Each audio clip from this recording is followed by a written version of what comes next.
أعوذ بالله من الشيطان الرجيم بسم الله الرحمن الرحيم إن تنصروا الله ينصركم ويثبت أقدامكم وقال الله في موضع آخر ولا تهنوا ولا تحزنوا وأنتم الأعلون إن كنتم مؤمنين صدق الله العظيم.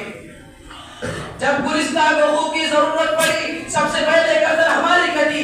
جب گلستان کو خوب کی ضرورت پڑی سب سے پہلے گردن ہماری کٹی. پھر بھی کہتے ہم سے یہ چمن، یہ چمن ہمارا ہے تمہارا نہیں. میرے مشفق اساتذہ اکرام اور تعلیم زندگی کا سفر ساتھیوں، آج کے مسابقے میں آپ حضرات کے سامنے مسلمانوں پر ہونے والے سیاسی ظلم و ستم اور دین اسلام کو جڑ سے ختم کرنے کی نہایت ناپاک اور گھناؤنی سازشوں اور کوششوں کے بارے میں کچھ عرض کرنا چاہتا ہوں. امید ہے کہ آپ حضرات بہت سماعت فرمائیں گے.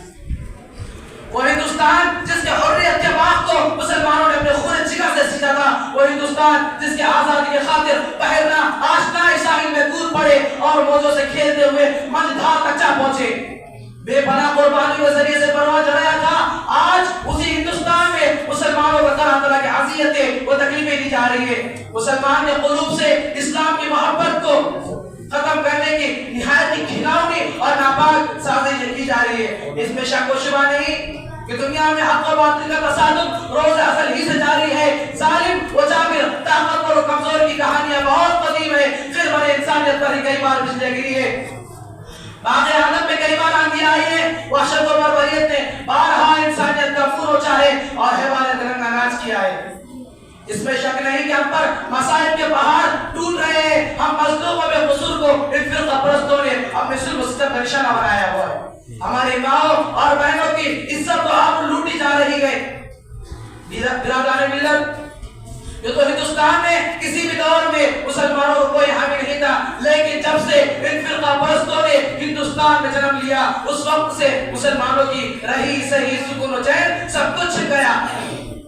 کیونکہ فرقہ پرستوں نے ہم وقت دین اسلام کو ختم کرنے کے لیے نہ جانے کیسی رچنا رچی. ذرا غور تو کرو. وندے ماترم جیسی ناپاک چیز کی نافذ کرنے کا حکم ہوتا ہے جس کی وجہ سے مسلمانوں کی نیندیں حرام ہو گئی تھی. آج یہی گیت ہندوستان کے بہت سارے اسکولوں میں پڑھائی جاتی ہے، جس گیت میں سراسر کفر بھرا ہوا ہے، جس گیت کو پڑھنے سے مسلمان خارج اسلام ہو جاتا ہے، جس گیت کو پڑھنے سے مسلمان نہیں رہتا. آج وہی گیت ہندوستان کے بہت سارے مدارس و مکاتب میں پڑھنے کے لیے بچوں کو مجبور کیا جا رہا ہے. ہندوستان کے مدارس و مکاتب کو دہشت گردی کا اڈا قرار دیا جا رہا ہے اور یہ الزام لگایا جا رہا ہے جتنے بھی فسادات ہو رہے ہیں ان کے پیشوا اور لیڈر یہ ملا ہے، اس لیے پہلے کو ختم کیا جائے. اس کی آسان صورت یہ نکالی جا رہی ہے کہ ہندوستان کے مدارس، مکاتب اور مساجد کو بند کیا جائے. اس لیے ہماری باتگاہوں پر پابندی لگائی جا رہی ہے. اب ہندوستان کے مدارس کو، مساجد کو اور مکاتب کو مسلمان بنا ہی نہیں سکتے. لیکن شاید انہیں معلوم نہیں، جب تک مسلمان کے جسم میں جان ہے، جب تک مسلمانوں کی ساتھ چل رہی ہے، اس وقت تک ہندوستان کے مدارس اور مکاتب اور مساجد پر کسی طرح کی آنچ نہ آنے دیں گے. ہم تمہاری دھمکیوں سے خوف کھا سکتے نہیں، ظلم کے آگے اپنا سر جھکا سکتے نہیں. ہے یعنی تاریخ، ہے یعنی اپنا فلسفہ، ہم زمانے میں زمانے سے بڑھتے ہیں سدا. ملت اسلامیہ کے ٹھہرتے دلوں، اگر وطن ہماری جان مانگے تو جان دیں گے، اگر وطن ہمارا مال مانگے تو مال دیں گے، اگر وطن ہماری اولاد مانگے تو اولاد دیں گے، اگر وطن ہمارا تن من دھن جو کچھ مانگے سب کچھ دے دیں گے. لیکن یہ نہیں ہو سکتا مسلمان اپنے نبی کا جاہ و جلال دے. یہ نہیں ہو سکتا کہ مسلمان آخرت کو چھوڑ کر دنیا کو ترجیح دے.